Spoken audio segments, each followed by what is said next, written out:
Greetings all, salutations. I'm Jonathan Kruk, your storyteller. This is Tom McCoy, creating the musical ambiance for my performance of The Legend of Sleepy Hollow, a home version. Happy birthday, John Renzi. Washington Irving's The Legend of Sleepy Hollow. The Hudson River is mysterious and haunted. Consider this. When Henry Hudson first sailed into the Tappan Zee, it caused him to proclaim, "I have found the Northwest Passage to China!" It's also the place where ancient Dutch skippers prudently shortened sail, and begged for the protection of Saint Nicholas. "Oh, Sinterklaas, save us from dem ghost imps. Don't let 'em sink our sloop at World's End, where the Hudson River has no bottom." Now, along the eastern shore of the Tappan Zee, in the community of Greenberg, lies a rural port. It's known for the inveterate propensity of the farmers to linger in the tavern, thus causing the good farm wives to have given it the name of Tarrytown. Now, I can't vouch for that. I'll drink to it, though. See, I'm here to tell you of a place a little north of Tarrytown, a place of Sabbath day stillness, where a drowsy, dreamy influence lingers in the air. Breathe it in, and soon you'll fall under its effect. You will dream dreams you've never dreamed, be visited by the nightmare and her 9 gambles.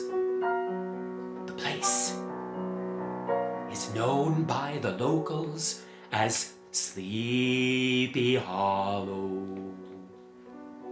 Some claim, in the days before Henry Hudson, a Wecqueesquake chieftain cast a spell upon that lap of land. "Hi-o-a-gene-ya!"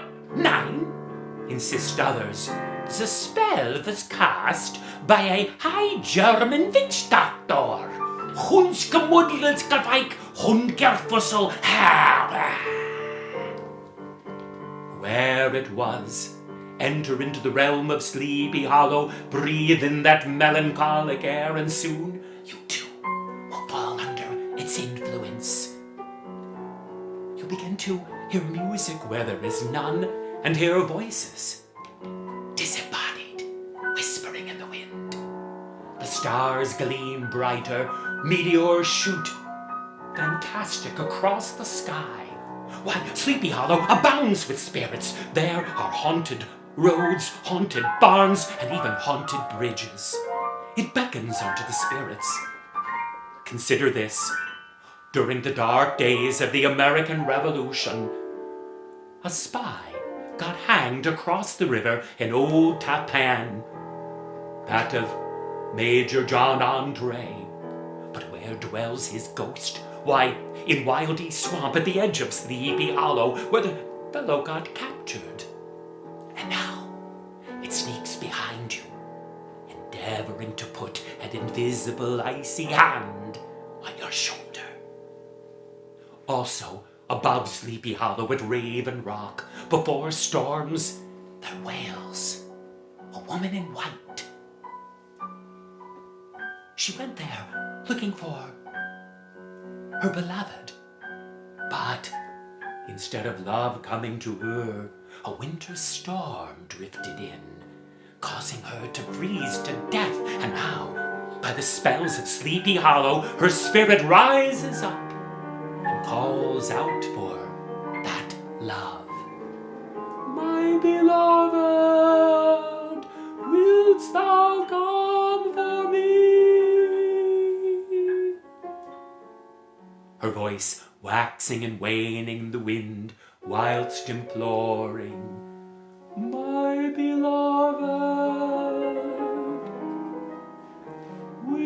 now come for me. Oh, don't jump like you just did. Beware instead of her spirit. But friends, the commander-in-chief of all powers of the air in Sleepy Hollow is the apparition of a Hessian trooper wanting for a head, universally known as the Galloping Headless Hessian, the Headless Horseman of Sleepy Hollow. During an aimless battle in the American Revolution, boom! A Yankee cannonball carried away the head of that trooper and brought down the horse. Good folk from Sleepy Hollow happened upon the body. They gathered it up and brought it to the old Dutch church, begging, "Dominie, might we bury this unfortunate wretch's body here in the Sleepy Hollow cemetery? It's to return a favour the Hessians have done for our family." A headless Hessian, wondered the Dominie, may not be Christian, yet leaving the body unburied would be most unchristian. Yea, bury it, but headless. The Hessian receives no headstone. Thus the body got laid to rest in an unmarked and now forgotten and lost grave. The spells of Sleepy Hollow and some inexorable desire within that spirit cause it to rise. Mounted upon a goblin of a horse, it scours the roads through Greenberg from Pleasantville to Tarrytown. It wants for its head in White Plains, yearns for it in Yonkers, looks for it in New Rochelle. And beware, my friends, the Headless Horseman of Sleepy Hollow even scours for its head in Scarsdale. Now, into the gloom and spell of Sleepy Hollow there wandered a worthy white from Connecticut, a place known for producing peddlers and pedagogues. This fine fellow was of the latter, and this fine fellow had the apt cognomen of Ichabod Crane. See, he was tall, exceedingly lank, and had great green glassy eyes, jug ears, but most prominent, his sizable schnozola, his prominent proboscis. So when you saw him loping along the side of a hill, why, you'd be put in the mind of crying out, "Oh, looky there! What is it? Why, it's a scarecrow escaped from its post!" Then someone from Sleepy Hollow would have to disabuse you and point out, "Ah, now, that ain't no scarecrow. That's our schoolmaster, Ichabod Crane." Indeed, Ichabod Crane from Connecticut had taken up the position in Sleepy Hollow of schoolmaster. Though the pay proved such a pittance, why, he had to live in the homesteads of his students for 2 weeks at a time. Students, imagine how you would feel if your teacher had to live in your home for 2 weeks at a time. Why, it did make Ichabod rather a welcomed guest. See, people would say, "Oh, Ichabod, tell us what's going on. What are the neighbors doing?" And Ichabod, veritable gazette of gossip, would report, "Well, this one is doing that, and when she finds out, oh." But that didn't mean that Ichabod Crane was without charm. Why, quite the contrary. Consider this. Saturday afternoons, you'd find Ichabod Crane wandering around the Sleepy Hollow Cemetery, a whole bevy of farm lasses following behind, begging, Ichabod Crane, Ichabod, would you give us a reading from one of the tombstones, please? Oh, Ichabod, would you do it for me? Katrina?" "Oh, well, certainly, ladies. Well, gather round. Listen to this one. Behold, ye who pass me by, know, one day thou shalt be as I, worm-eaten, and in the ground, praying thou shan't go farther down." "Boo! Oh, Ichabod, you scared us. Oh, did I? Now take that same charming schoolmaster. Put him in the schoolhouse built where the Picantico flows into the mysterious haunted Tappan Zee, and he became a regular martinet. Ichabod Crane, you see, firmly believed in the old adage, spare the rod, spoil the child, and I am here to tell you there were no spoiled scholars in Ichabod Crane's schoolhouse. Now, imagine some little broad-bottomed, obstreperous Dutch lad loitering along the flowery path to knowledge. Yeah, school stinks, wouldn't you say? What was that? What did you say? Oh, nothing, Schoolmaster Crane. Oh, it was something, all right, and it merits a reply. Huh? A lesson. A lesson? Oh, Schoolmaster Crane, not by the birch rod. Oh, yes, by the birch rod. Then he would haul the little offender up by the ear, bend him over a rail in front of all in the schoolhouse, and then Ichabod Crane would bring down that birch rod with an appalling thwack, and the little lad, whah! Thwack! Whah! Thwack! Whah! When the paddling was done, inevitably, Ichabod Crane would send the little obstreperous lad back to his bench with this admonishment: You will thank me for this lesson, for as long as days shall let ye live. Soon as Ichabod would turn his back, however, the little offender would reach into the back of his breeches to pull out a chapter book, conveniently placed back there, you know, for paddling protection.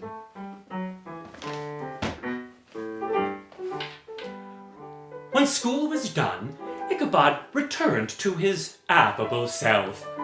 He would play games with the children: tag, blind man's bluff, 9-man Morris. And when the sun sank over the Tappan Zee, Ichabod would gather the children around. Come gather. Let me give you a reading from my favorite book, Cotton Mather's History of Witchcraft in Old New England. Oh, here's the passage. Listen. When the demons began possessing the young women of Salem, first they trembled, and then twitched,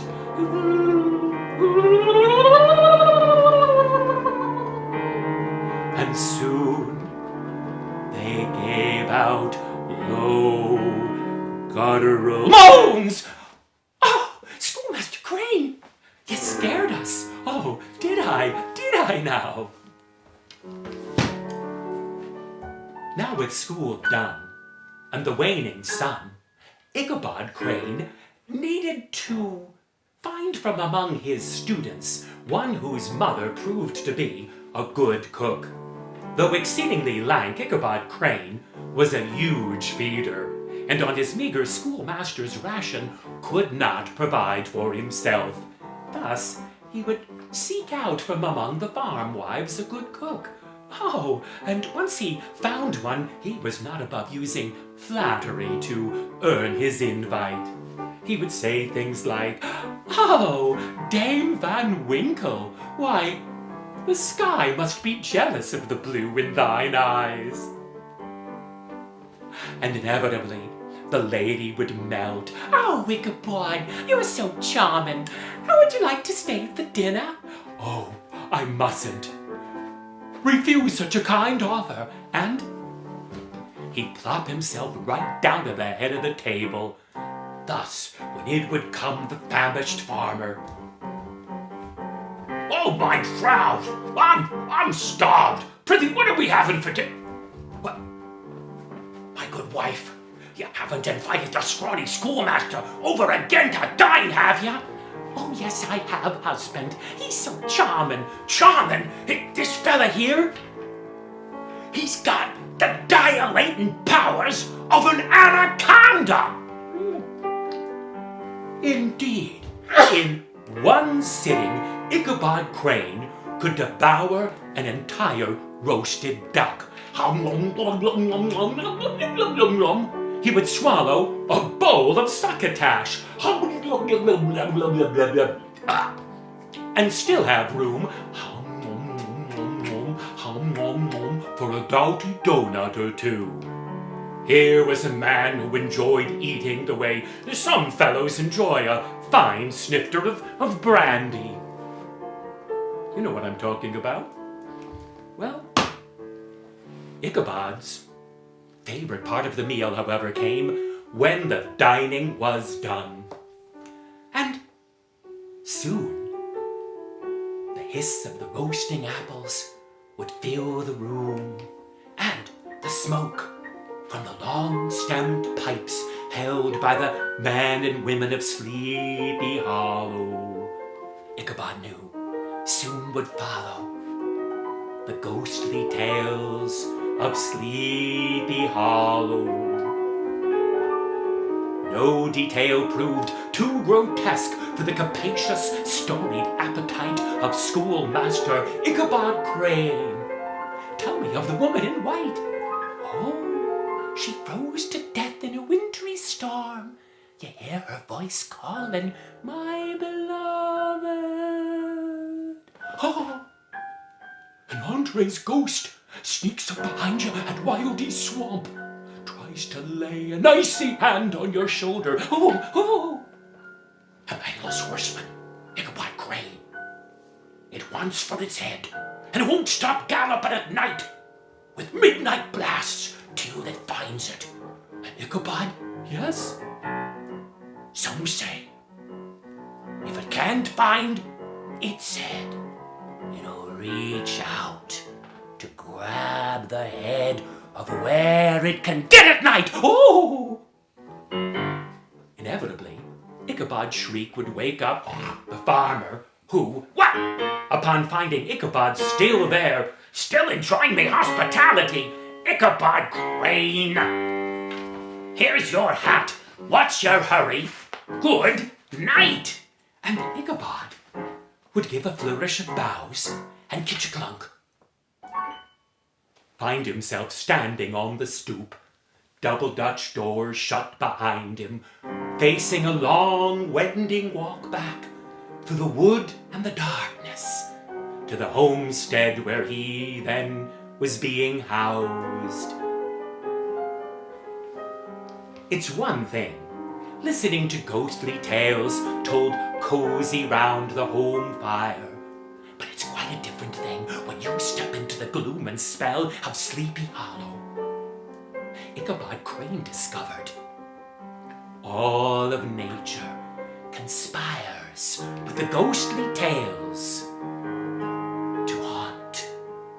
Thus, he would walk along, crunch, crunch, crunch, crunch, crunch. What's that? What uncouth goblin stalks me? Begone!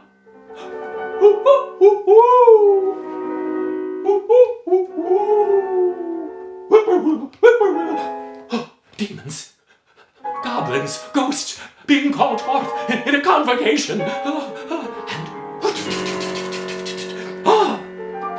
Is it the headless horseman returning from a midnight scouring, seeking a head?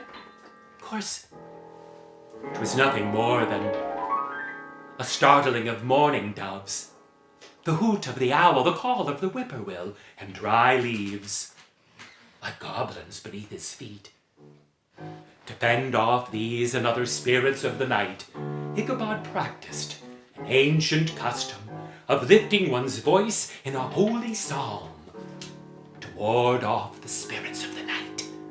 Ichabod sang, in linked sweetness, long drawn out, may all ye spirits be cast out.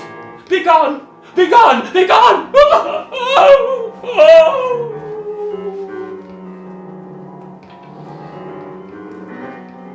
And folks at night often settled to sleep, listening to the quavering voice of Ichabod Crane, passing by the by.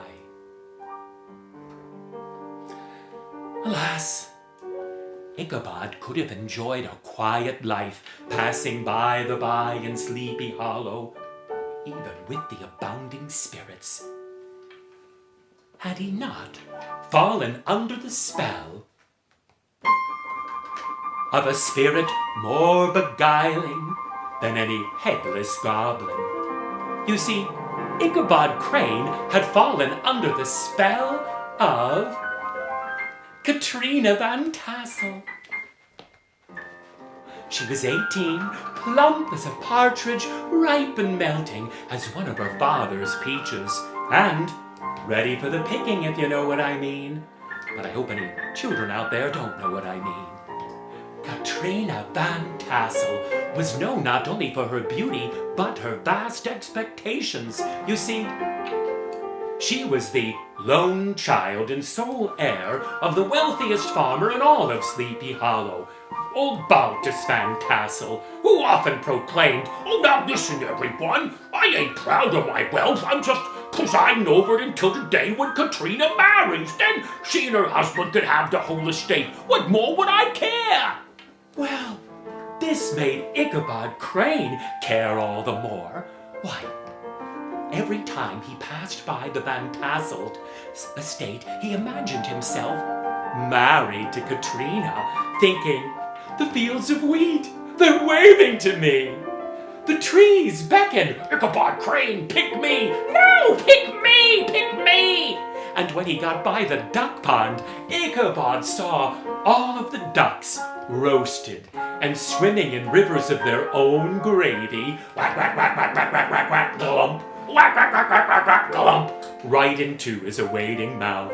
He thought, all I need do is court, spark, and marry Katrina. Oh, lovely Katrina, and all of this will be ours. Oh, I love Katrina. Oh. But understand, friends, Katrina Van Tassel was, well, quite the coquette and a fine flirt.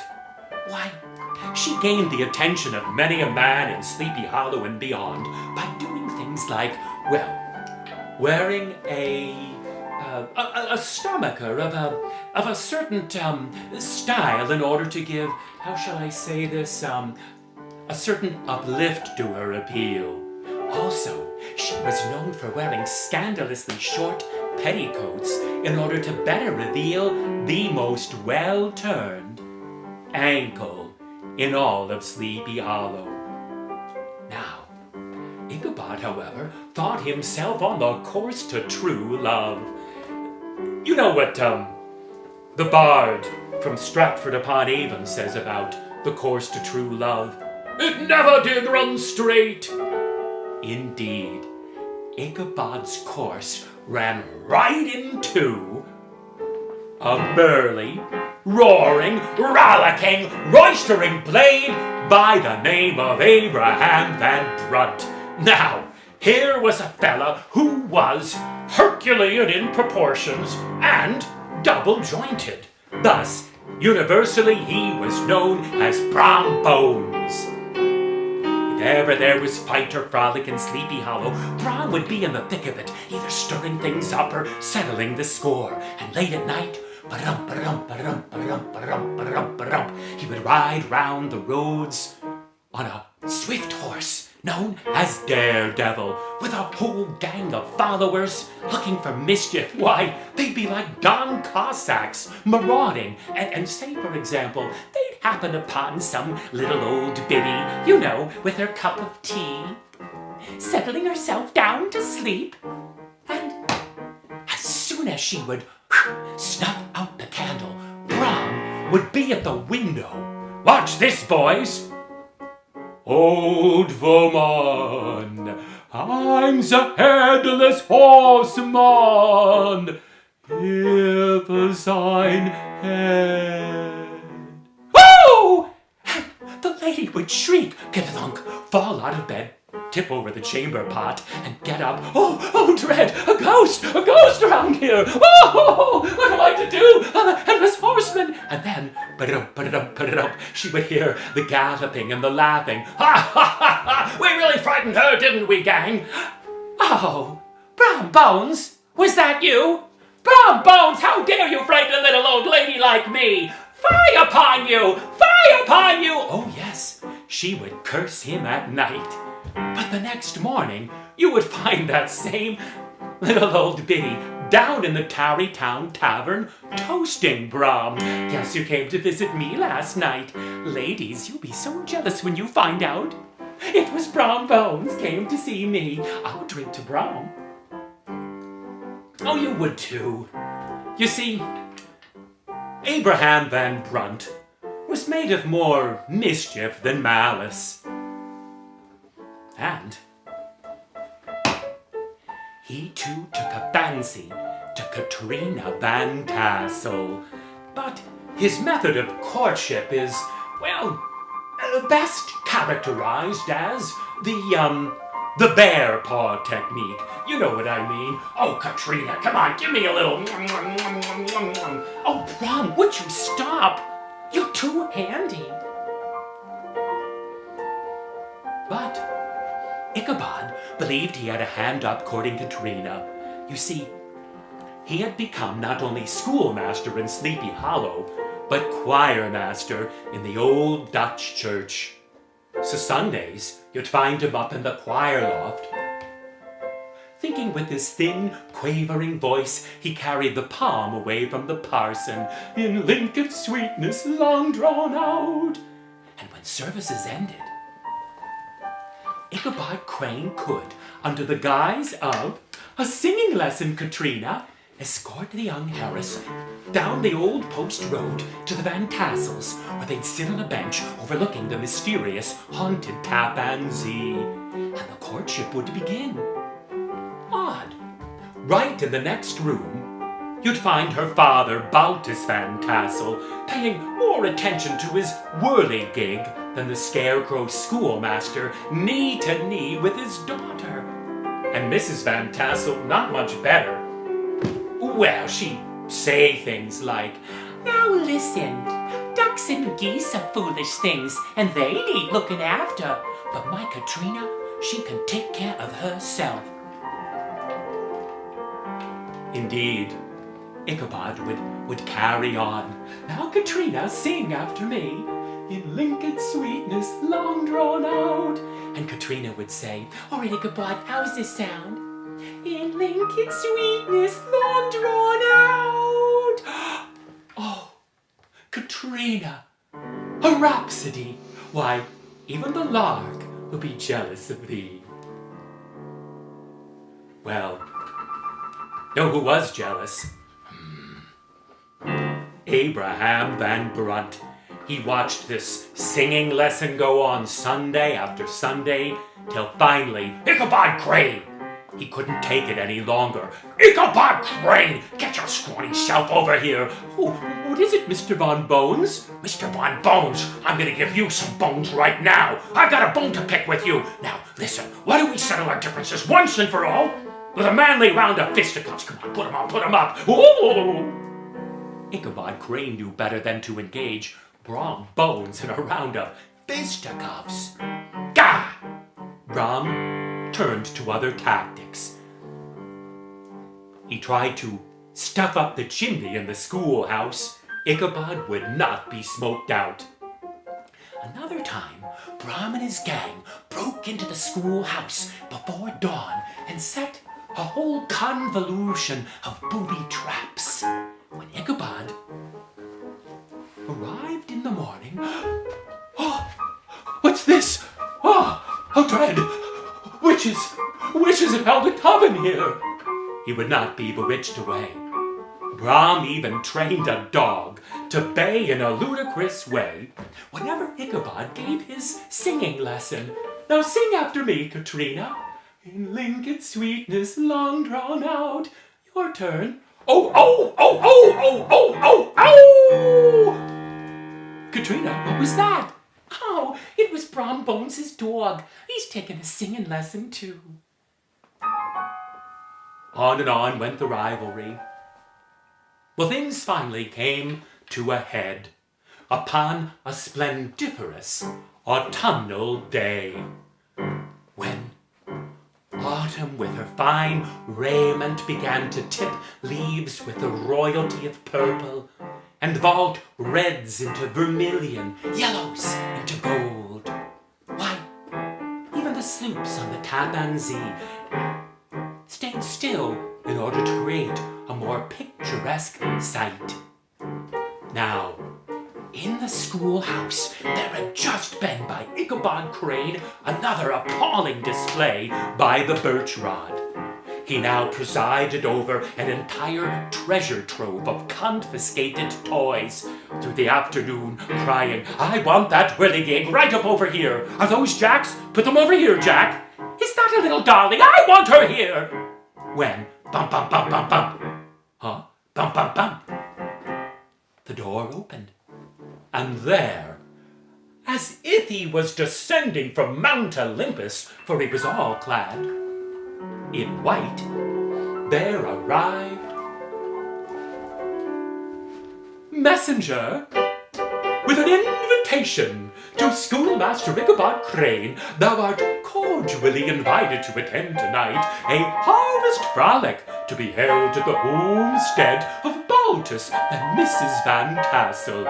They pray you will grace them with your presence there. And off went the messenger, and off went Ichabod Crane into one of his reveries. A frolic tonight at Van Tassel's. Well, now is my opportunity. I will be like a knight of old, readying myself. I imagine I will be able to openly court Katrina, to dance with her, even make my proposal. But one must be ready like a knight on an errand. But how whilst I ready myself with all these pesky pupils? I know. Students? Huh? Students! What? School's dismissed! Get out, all of you! Yay! And off they ran willy-nilly into the afternoon. And that afternoon, Ichabod Crane retired to the premises where then he was being housed, that of one Hans von Ripper. Von Ripper provided Ichabod with a tiny chamber, and there Ichabod went about readying himself to court Katrina. He put on his fine frock and nicest of neck stocks, pulled his hair back into a queue, and into his pocket tucked an ode to Katrina. Once she hears this, she'll swoon, fall into my arms and accept my proposal. All this goodly knight needs is a goodly steed. Thus, he accosted Hans von Ripper. Hans von Ripper, Ichabod Crane, what can I do for yous? I am going a-courting tonight. Are ya? And accordingly, I should like to borrow your fine fast horse, going to Van Tassel's. Ichabod, everyone gets invited to Van Tassel's at this time of year for the harvest frolic. I gotta use that horse to haul the cart with all my kids, my wife. I'm afraid I even got no room for no scrawny schoolmaster like you. Well, pray thee, how wilt I get there? Tell you what I'm gonna do, Ichabod. Why don't you take gunpowder over there? Gunpowder? Gunpowder? Von Ripper, you can't mean that broken-down, sway-backed, hammer-headed, one-eyed mare. Gunpowder, indeed. Listen, that's the horse you gotta use, indeed. So giddy up. So Ichabod Crane contented himself with riding upon gunpowder, and with the stirrups way too short for his lanky legs, instead of looking like a knight on an errand going to court his true love, Ichabod Crane looked more like a crooked cricket chirping down the old post road. Now upon the post road, however, Ichabod encountered all the good folk from Sleepy Hollow and environs in their Sunday bests, promenading down to the Van Tassels. Oh, look at you, Dame Van Winkle, ribbons in your hair. Aren't you cityfied in your fashions? Young gentleman, I love the way you've polished up your buttons of brass. proud rightfully so. And Ichabod found the proudest fellow of all, old Baltus Van Tassel. He'd swept out his barn, set up tables, groaning with the bounty of his estate. Why, he had every cut of meat, every kind of vegetables, and desserts. Oh, there they were. There were sweet cakes and shortcakes and butter cakes, and there were cookies and pies and snickerdoodles and dowdy donuts by the dozen. And when Ichabod passed all of this, he went into a reverie thinking, one day, all of this will belong to, and ba-da-dum, ba-da-dum, ba-da-dum, ba-da-dum, right in the middle of his reverie, as he was devouring his duck, drinking his bowl of succotash, and about to take another bite of a dowdy donut, there arrived the one and only, ha-ha! Brom Bones! Brom Bones? Brom Bones! Ha-ha! Yea, I'm here, everyone! So come on there, Balty! Give us a frolic now, will ya? All right there, Brom, we'll get a frolic, but, where's my fiddler? Come on, old man, come on up. With a creak of bones,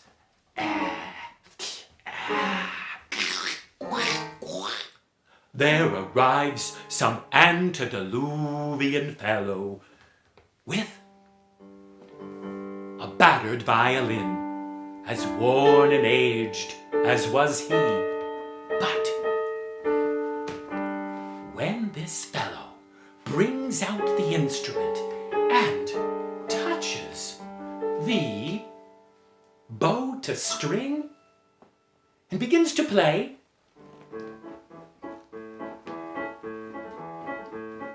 the music, why, he reaches up into heaven on high to bring it into the barn.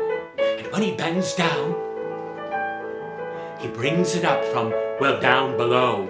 And as well Tom will tell, that's where the best music comes from. Why, it causes curmudgeonly farmers who had vowed to their wives, listen, my Frau, when we get to Van Tassel's, I ain't dancing, not one step. Well, maybe to a treat. And then they were out on the dance floor, spinning their little biddies around like tops. But soon they had to give way. Why? Well, I'm gonna show you Ichabod Crane inflicted with St. Vitus's dance. He was of the school of dance that believed when you dance, there should remain no part of the body unmoved. Even the, well, you know. And everyone marveled. Is this the same fellow who flogs our children? Why is he so happy? Why, his partner was the blooming Katrina Van Tassel. Oh, Ichabod Crane! My, you're such a good dancer. Oh, thank you, Katrina. Ichabod, Katrina, would you fetch me some cider, please? Katrina, Ichabod, the cider, please. Oh, certainly, certainly. I'm going to fetch a little bit of cider here, too, to Washington Irving. Well, when Ichabod fetched cider, Brom Bones, who sulked, for he was one of these fellas who thought it unmanly to dance. But then, whilst he saw Ichabod with the cider, Brom went out into the crowd to gather in the tales told of the times trying one's soul. The American Revolution. Now, understand, Central Westchester during the American Revolution proved a no-man's land, overrun with redcoats and bluecoats. Why, there were cowboys, skinners, and spies, and everyone who endured those dark days now had a tale to tell. So, the first fellow up, a blue-bearded Dutchman by the name of Garfield Maudlin here, and listen, hear it all. I was there in the summer of 1776, down in the tavern. We looks out on the tap and see, what do we see? Two British warships. You got the Phoenix and the Rose, and each of them's got about 100 rows of cannon. What do folk do? Woo! They run out all scared up to Raven Rock. Not doth you maudlin here. I runs out, hauls down my 12-pound cannon. I get right on the shore of Tappan Zee, and I load that up. Why, shoop, shoop, shoop. Psh, boom! I take down a sail. I'm aiming for 2. Floop, psh, boom! I bring down a mast. Oh, I'm aiming for 3. Floop, psh, psh, psh, psh, psh, psh, psh, psh. Huh? What the? Oh, I would have blown up the whole fleet. Had my cannon blown up in me face first. All right, doff you. Enough of your faulty cannon tale, says a distinguished gentleman. Rather they would hear of, my story of the Battle of White Plains. Now there I was, serving as aide-de-camp as directed to by His Excellency General George Washington. Now, I perceived a bullet burning directly toward the good general's visage. What to do? No time to pull and produce my pistol. Thus, whooshed, I drew my sword, and when that bullet drew near, with it I did parry. Pshaw! I dashed aside the bullet, thus saving the Revolution and General Washington's distinguished profile. You don't believe me? You can see the mark the bullet made on my sword's hilt. Inevitably, ghost stories rise in Sleepy Hollow. A dairyman stood. Oh, I know about your spirits of 76. Why, one of them, early in the morning, just a few days ago, come sneaking behind me at Wildy's Swamp, moaning, why did they hang me and not Benedict Arnold? Was the ghost of Major John Andre. I was so feared I couldn't move, and then, right on my shoulder, I feel the bones of its icy grip. And it still feels like that hand is on my shoulder. Oh, I know what you mean, declared the alewife from the Tarrytown Tavern. I was gathering wood before that storm near Raven Rock when I heard her, my beloved, will you come for me? Oh, it put such a fear in me, but something else. Pity, that spirit always calling for her beloved. Then there stands a dubious fellow.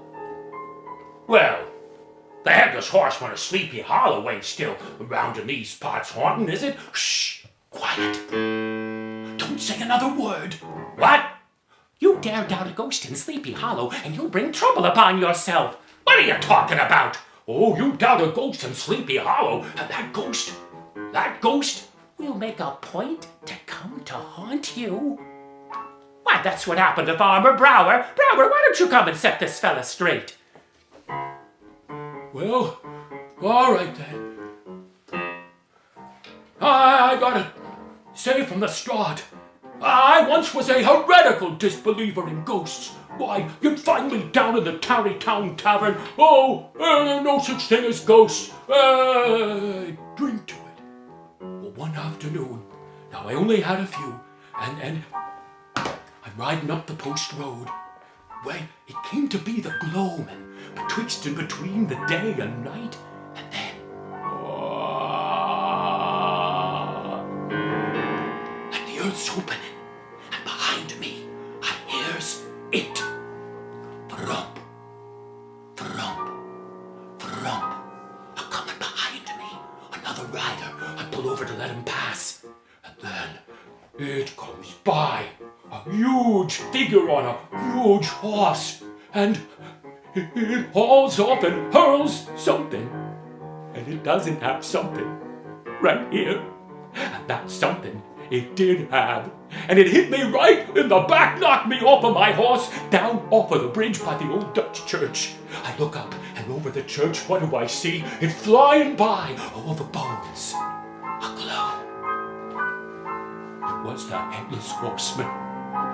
It's out there. Whew. Gotta have another drink. It's out there. All right, declares Brom Bones. Steady yourself there, Brower. I know about the Headless Horseman. I recall one night I was at the Jug Tavern in Sparta. Come out late. And there beside the post road and the Tappan Zee, I see it, skulking in the shadows. Huge figure, wanting for a... Well, I weren't about to let him get mine. I figured I'm on Daredevil. I'll outrace him. So I calls a bowl of punch to the first one to cross the bridge by the old Dutch church. And by goblin, a race was on. Ha, ha! I'm hitting Daredevil, and why, the goblin's off on wings of wind. I can't keep up, and my horse foaming at the mouth. And then it lets out guttural moans, this headless being. Whoa!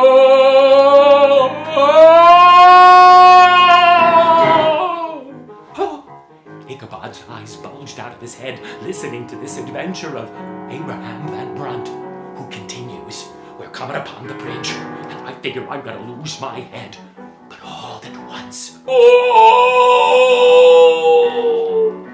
it reins in the horse. Feet go up, sparking.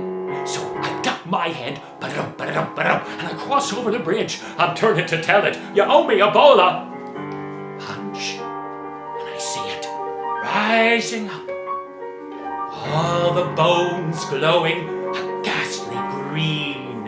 You can see where the worms had been working at the body. And then there's a jolt of lightning. Boom! And in a clap of thunder, it vanishes. You see, the Headless Horseman of Sleepy Hollow will not cross the bridge by the old Dutch church. Woo!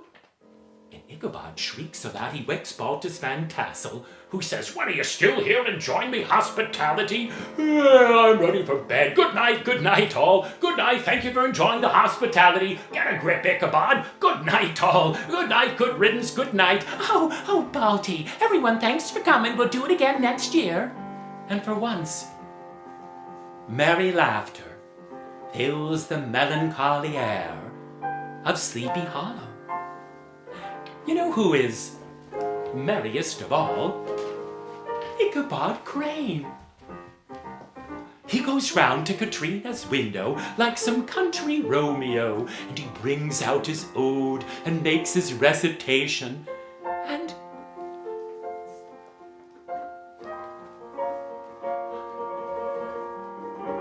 his proposal. Alas, it went not well for the schoolmaster. He went back and mounted Gunpowder, looking as melancholy as was the night. Is it possible Katrina Van Tassel danced with Ichabod Crane to make Brom Bones jealous? Ladies, do you do things like that? Pretend you like one man to make the man you really like jealous? I do know. Ichabod, 'twas as forlorn could be. His only companion seemed to be a lone hound baying on the other side of the Tappan Zee. Come, Gunpowder! Gunpowder! Ooh, ooh, ooh, ooh! What was that? Whippoorwill! The spirits, they're being called out.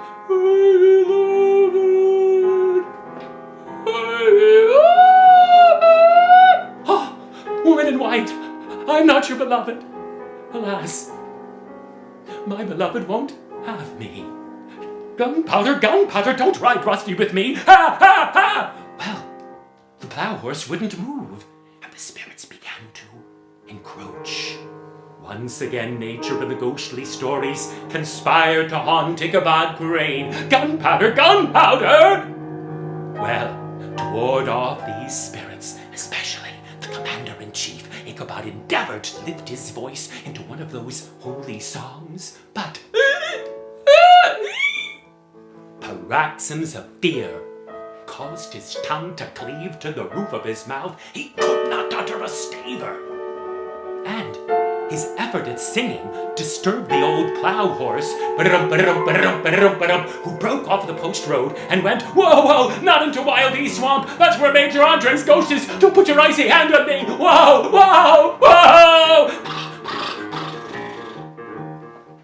Ichabod managed to steady the plough horse. No spirits? And just then, blump, he detected the flashy tramp of another traveler. Through the thicket, he only could determine the other rider on a huge horse. Thus, he accosted. Who's there? Who's there? Who's there? The sullen silence of the stranger disturbed the schoolmaster, and come Gunpowder, the plough horse made a break for it. Ichabod believed he had gained the advantage, but the other rider kept pace. Whoa! Ichabod reined in Gunpowder. The other rider reined in. In this cat and mouse way, the two wended their way out from Wild East Swamp and returned to the old post road. There, aided by a waxing moon, Ichabod Crane finally got a full look at his fellow traveler. There it was, mounted on a monstrous mare, lost in a great snapping cloak. Imagine our schoolmaster's horror, looking for the head of the other rider and discovering it had none. Imagine the schoolmaster's terror when he found, glowering on the pommel of the saddle, the missing head! Wow! It's the headless horseman! Gunpowder, run! A race was on.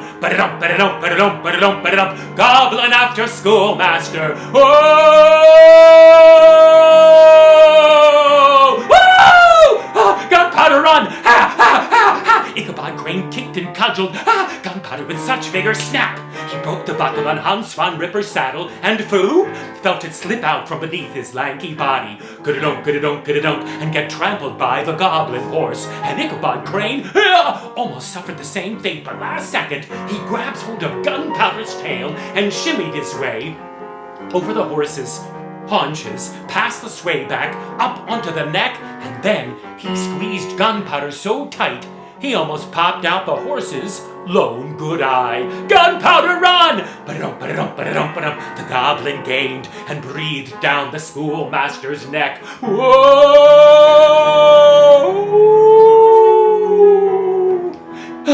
Ichabod remembered the stories. If I can just make it to the bridge by the church, I'm safe! Gunpowder! Who finally began to live up to its name, and Ichabod heard the distinctive sound of Gunpowder's hooves clattering over the little bridge.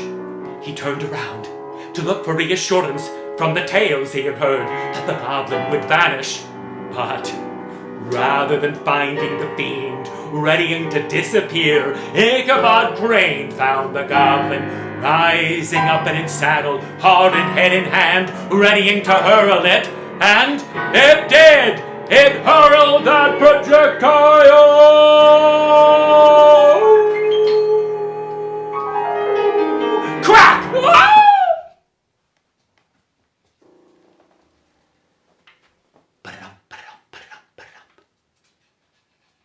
into the night. The spirits dispersed.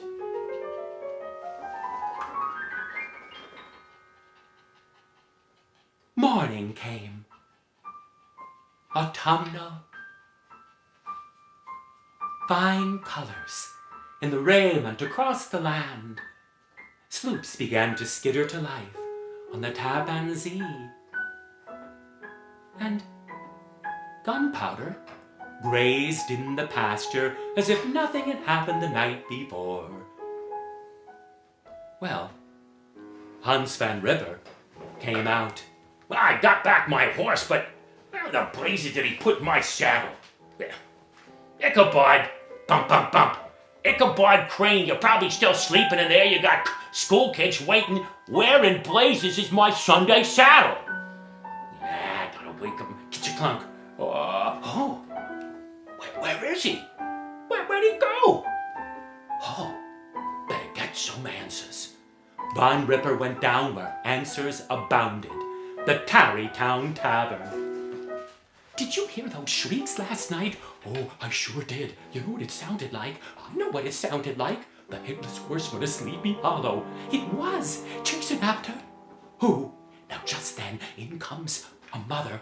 The kids, they came back from school. They said, no schoolmaster, no schoolmaster. Oh, I didn't find him over at my place. Well, you know what happened? The Headless Horseman was out riding last night, and that's the only reason I'm drinking this morning. The horseman.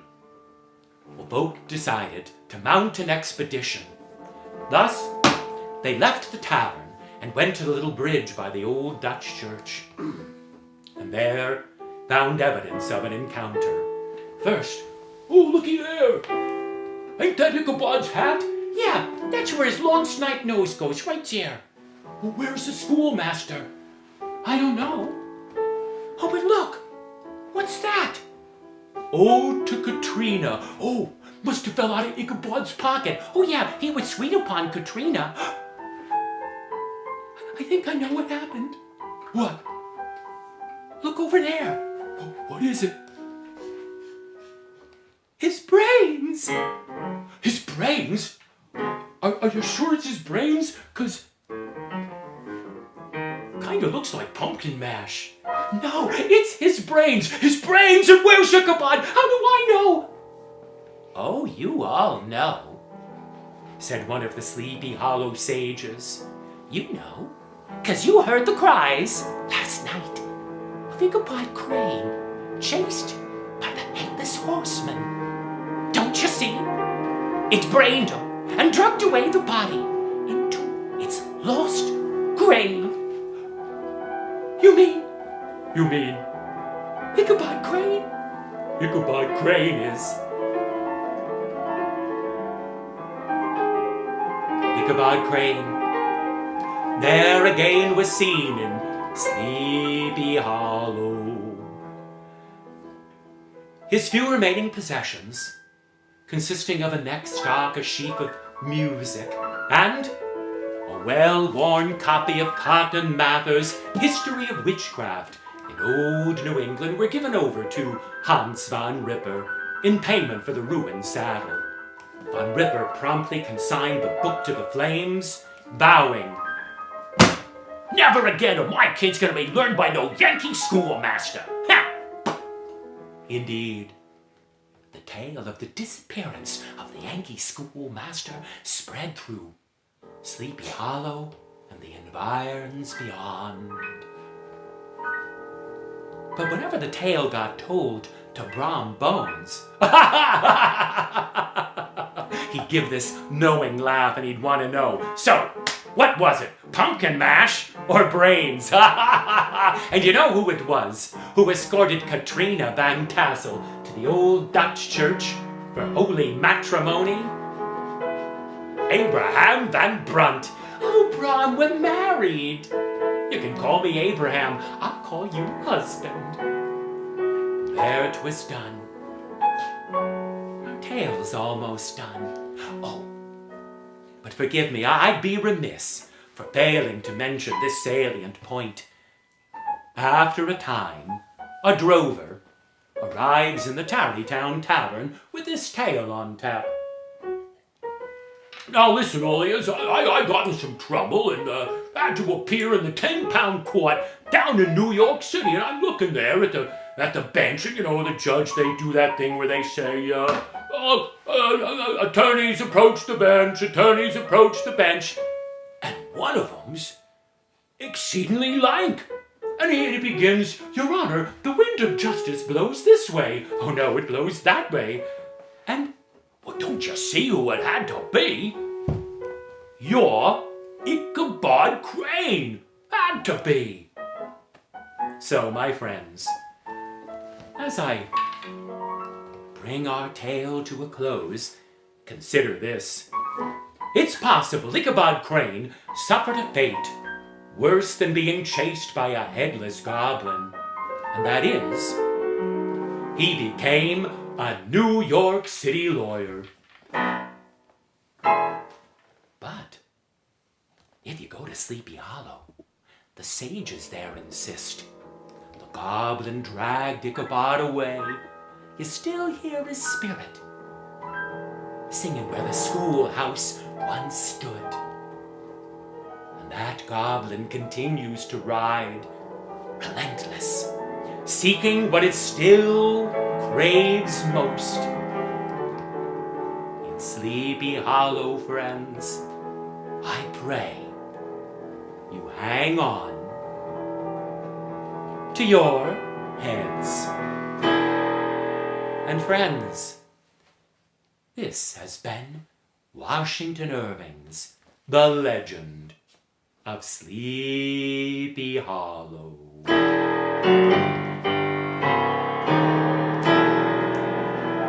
Thank you very much for listening.